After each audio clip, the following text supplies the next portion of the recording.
मैदान में अपनी ताल ठोकते रहे हैं। अब मैं चाहूंगा कि हमारी जो सहयोगी हैं कायनात अंसारी, वो उनको अपने साथ लेकर आए और विशेष बामल जी से सार्थक संवाद करें। कायनात अंसारी विशेष जी को साथ लेकर आए और उनके साथ सार्थक संवाद करें। हमारे इस खास कार्यक्रम का ये आखिरी जो है सार्थक संवाद होगा और उनके साथ कायनात अंसारी जो है इस संवाद को आगे बढ़ाएंगे। कायनात। बहुत शुक्रिया शमशेर। धन्यवाद। आज हम बात कर रहे हैं कि चुनावी माहौल है और हवाएं भी सियासी हो चली हैं, तो इस चुनावी माहौल में कई पार्टियां और कई उम्मीदवार मैदान में उतर रहे हैं, जिनमें से एक विशेष बामल जी भी हैं। तो मैं चाहूंगी विशेष जी से कि अपने बारे में वो कुछ यहाँ बैठे लोगों को बताएं, संक्षिप्त में बताएं और आगे क्या विजन है उनका, उसके बारे में भी वो जानकारी दें। नमस्कार कायनात जी, यहाँ आमंत्रित सभी बुजुर्गों, दोस्तों, मैं आपका नमस्कार अभिनंदन करता हूँ, नमस्ते करता हूँ। मेरा नाम विशेष बामल है और मैं गांव ब्राण का रहने वाला हूँ। अभी हाल फिलहाल देश की राजनीति में पिछले कुछ वर्षों से भारी उथल पुथल देख रहे हैं, तो उससे पीड़ित होकर, आहत होकर हम लोग सोच रहे हैं कि युवा राजनीति में आए और ये जो बड़े बड़े नेता हैं जो लगातार हमारा शोषण कर रहे हैं, इनके खिलाफ एक दिल से आवाज उठाई जाए। विशेष जी, आपने कहा कि जो आज परिस्थितियां चल रही हैं, राजनीतिक पार्टियां जिस तरह से काम कर रही हैं, उसको लेकर के आप संतुष्ट नहीं हैं और यही असंतोष आपको शायद सियासत की ओर खींच कर ले आया है। तो सेवा के और भी कई माध्यम है, राजनीति में ही उतरने का फैसला आपने क्यों लिया? मैम, राजनीति का असंतुष्टि की बात यहाँ तक है कि पहले हम लोगों का के जो मुद्दे होते थे वो होते थे रोटी, कपड़ा और मकान। सभी सरकारें यही बोलती थी कि आम आदमी को रोटी, कपड़ा और मकान दिया जाए, लेकिन अब हालात इतने बदतर हो गए हैं, सुधरना तो दूर, आप ये देखिए पानी भी बिकने लगा है, हवा भी बिकने लग गई है दिल्ली में, तो गरीब आदमी जाएगा कहाँ? ऐसे तो माहौल खराब से खराब होता चला जाएगा। मैम, कम से कम पानी तो शुद्ध रखो हमारा, हवा शुद्ध रखो हमारी, इससे लोग बीमारियों के शिकार हो रहे हैं। मैम, विशेष आपका क्या विजन रहेगा, क्योंकि सरकारें कई आई हैं, हरियाणा में इनेलो की सरकार यहाँ पर बन चुकी है, कांग्रेस यहाँ पर राज कर चुकी है और अब बीजेपी सत्ता में है। सभी पार्टियां दावे करती हैं बहुत ज्यादा विकास किया है, तो आपको कहाँ लगता है कि विकास की दौड़ में हरियाणा जो है वो पिछड़ता जा रहा है और आप कैसे उसे आगे ले जाएंगे? देखिए मैम, विकास के दो पैमाने होते हैं। एक होता है आप बड़ी बड़ी बिल्डिंगें बना लो, सड़कें बना लो, वो ठीक है आप कर रहे हैं, लेकिन एक जो लोगों की शांति होती है, मानसिक शांति, एक समृद्धि होती है, वो चीज खत्म हो रही है लोगों से। बीमारियां इतनी बढ़ रही हैं कि आप अंदाजा भी नहीं लगा सकते। हम लोग गाँव में घूमते हैं, हर दूसरा व्यक्ति कैंसर या ब्लड प्रेशर इनसे पीड़ित है। तो कम से कम विकास तो वही होता है कि आप शरीर स्वस्थ रखो, हर चीज में मिलावट है। बेसिक मुद्दे हैं कि आप अपने शरीर कम से कम बीमारियों से लोग बचें। उन मुद्दों पर ही कोई सरकार ध्यान नहीं दे रही, ये बड़े बड़े मुद्दे उठा रहे हैं, आगे दौड़ पीछे छोड़, कम से कम बेस को तो मजबूत करें जी।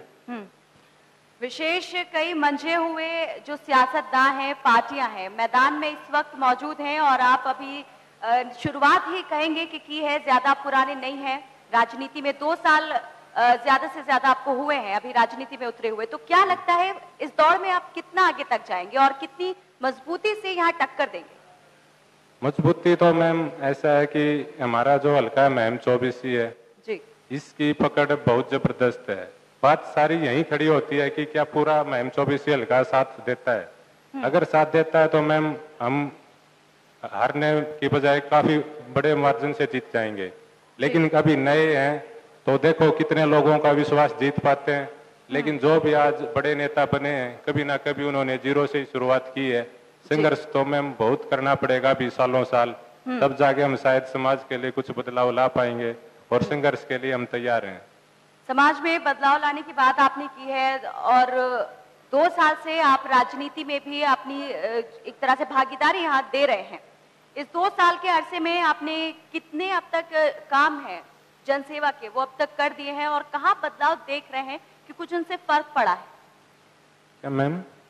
जो काम आपने किए हैं 2 साल के अंदर, क्या उनसे कोई फर्क आपने देखा, बदलाव आया है? बिल्कुल मैम, काफी लोगों की विचारधाराएं बदली हैं। शुरुआत करी थी तो हम 3-4 लड़के थे, फिर सैकड़ों या हजारों की संख्या में लड़के जुड़े हुए हैं। काफिला बढ़ता जा रहा है। अकेले शुरुआत करी थी एक तरह से, अब बहुत लोग जानने भी काफी लग गए हैं, सारे नेता जानने लग गए हैं लोकल लेवल पर। शुरुआत ठीक है, जैसी चल रही है मैम, हमने यथासंभव जितनी शक्ति लग रही है हम आगे बढ़ने का प्रयत्न कर रहे हैं।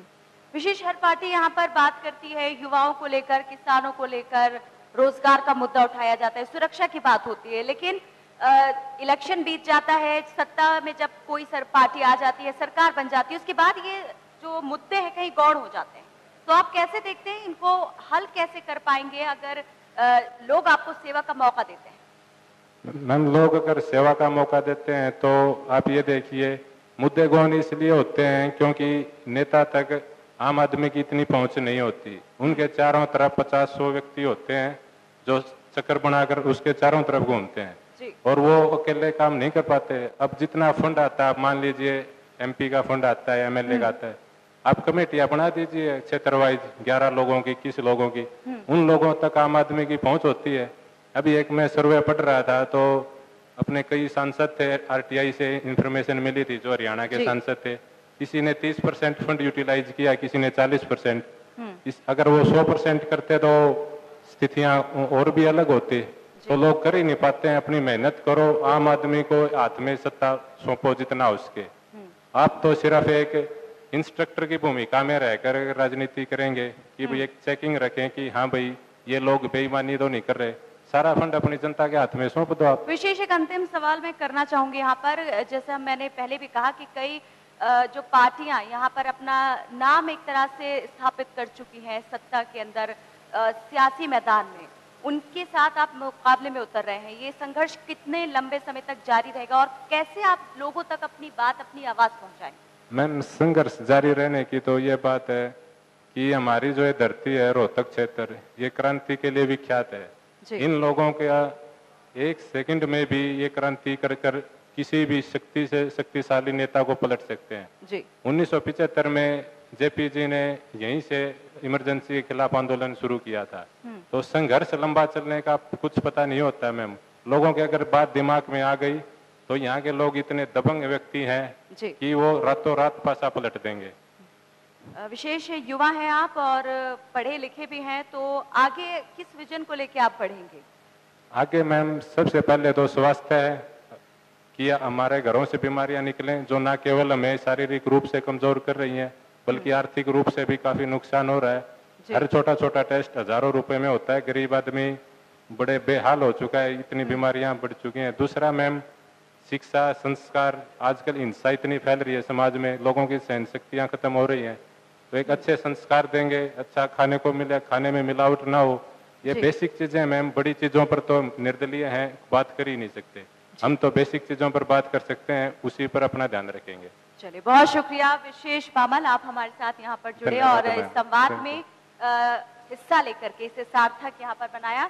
तो आज हम आप सभी से विदा भी अब लेंगे क्योंकि वक्त भी हो चला है अब आप सभी से विदा लेने का। सभी हस्तियां यहाँ पर हमारे साथ इस मंच पर आई और इस संवाद को सार्थक किया है।